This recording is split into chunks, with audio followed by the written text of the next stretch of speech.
To understand apostolic authority in the light of the Catholic Church, we must first understand this key phrase, the keys to the kingdom.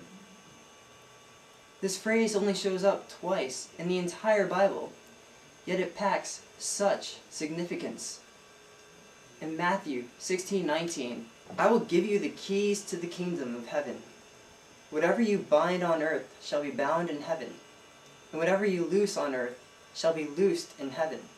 This sounds like the passing of authority from Christ to Peter. Now let's look at the verse right before, in Matthew 16:18. And so I say to you, you are Peter, and upon this rock I will build my church, and the gates of the netherworld shall not prevail against it. When Christ changes Simon's name to Peter, he is calling him rock. This is the literal translation of his name.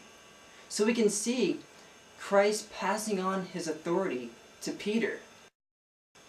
Let's look back to an oracle in a deep, dark corner of the Old Testament, in Isaiah.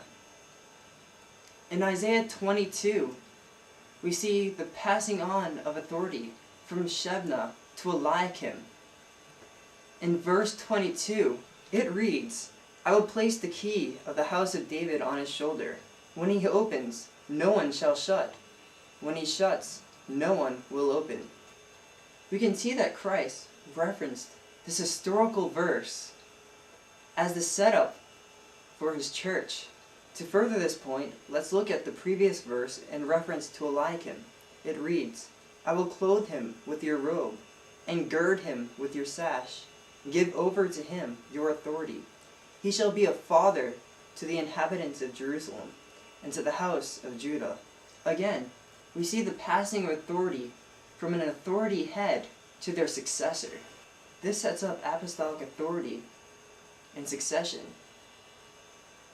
We should be immensely grateful that Christ gave us a leader of our church, that the gates of the netherworld shall not prevail against.